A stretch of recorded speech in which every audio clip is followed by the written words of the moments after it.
Top quality और consistent performance के लिए सिर्फ सिल्वर पंप नाम याद रखना।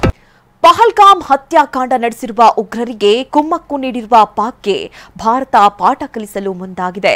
ಕೇಂದ್ರ ಗೃಹ ಸಚಿವ ಅಮಿತ್ ಶಾ ಆಯಾ ರಾಜ್ಯಗಳಲ್ಲಿರುವ ಪಾಕಿಸ್ತಾನಿ ಪ್ರಜೆಗಳನ್ನು ಗುರುತಿಸಿ ತಮ್ಮ ದೇಶಕ್ಕೆ ವಾಪಸ್ ಕಳುಹಿಸುವಂತೆ ಎಲ್ಲಾ ರಾಜ್ಯಗಳ ಸಿಎಂಗಳಿಗೆ ಹೇಳಿದ್ದಾರೆ. ಹೀಗಾಗಿ ಪಾಕ್ ಪ್ರಜೆಗಳನ್ನು ಹುಡುಕೋ ಕೆಲಸ ಶುರುವಾಗಿದೆ.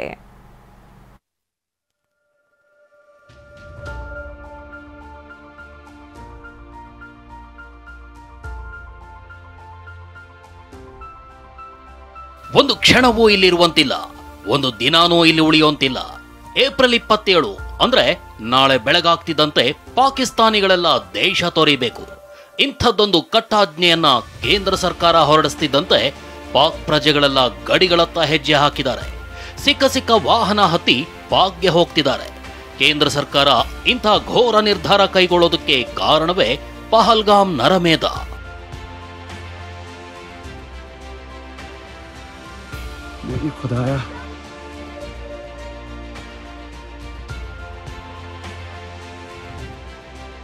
ಪಾಕ್ ಪ್ರಜೆಗಳನ್ನ ಗುರುತಿಸಿ ಹೊರಗಟ್ಟುವಂತೆ ಕಟ್ಟಾಜ್ಞೆ. ನಾಳೆಯೊಳಗೆ ದೇಶ ತೊರೆಯುವಂತೆ ಕೇಂದ್ರದ ಡೆಡ್ಲೈನ್. ಆಟೋ, ಕಾರ್ ಅಂತ ಸಿಕ್ಕ ವಾಹನ ಹತ್ತಿ ಮರಳುತ್ತಿರೋ ದೃಶ್ಯ, ಆ ಕಡೆಯಿಂದಲೂ ವಾಪಸ್ ಆಗ್ತಿರೋ ಚಿತ್ರಣ.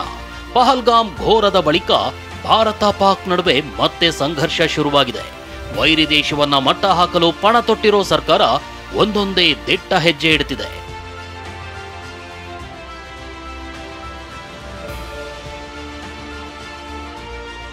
ನಿನ್ನೆ ದೇಶದ ಎಲ್ಲಾ ರಾಜ್ಯಗಳ ಸಿಎಂಗಳಿಗೆ ಸಂದೇಶ ರವಾನಿಸಿರೋ ಕೇಂದ್ರ ಗೃಹ ಸಚಿವ ಅಮಿತ್ ಶಾ ಪಾಕ್ ಪ್ರಜೆಗಳನ್ನ ಗುರುತಿಸಿ ವಾಪಸ್ ಕಳಿಸುವಂತೆ ಸೂಚನೆ ನೀಡಿದ್ದಾರೆ.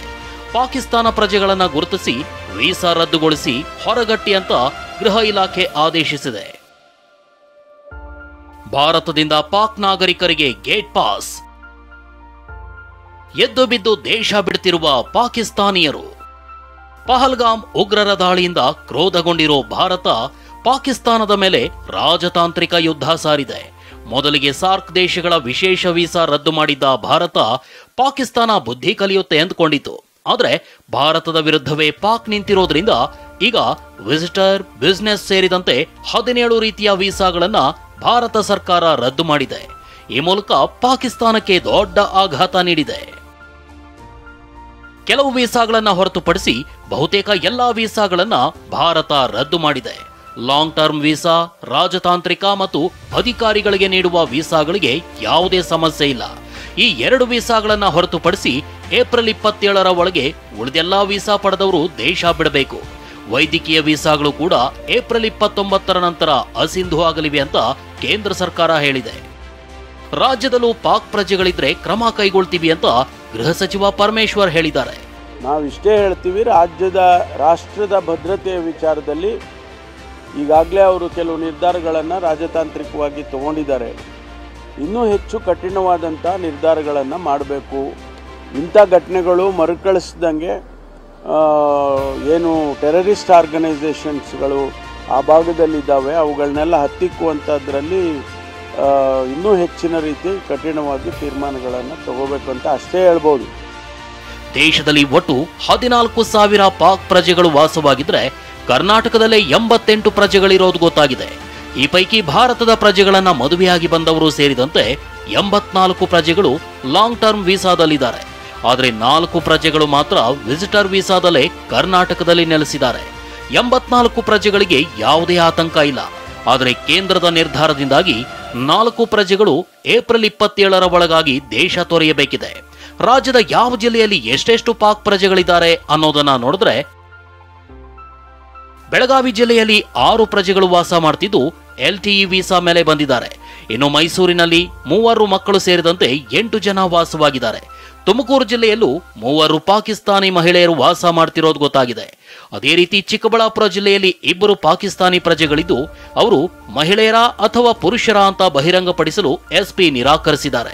ಇನ್ನು ಕೋಲಾರ ನಗರದಲ್ಲಿ ಓರ್ವ ಪಾಕಿಸ್ತಾನಿ ಮಹಿಳೆ ವಾಸವಾಗಿದ್ದಾರೆ. ಕಲಬುರಗಿ ನಗರದಲ್ಲಿ 6 ಜನ ಮಹಿಳೆಯರಿದ್ದಾರೆ.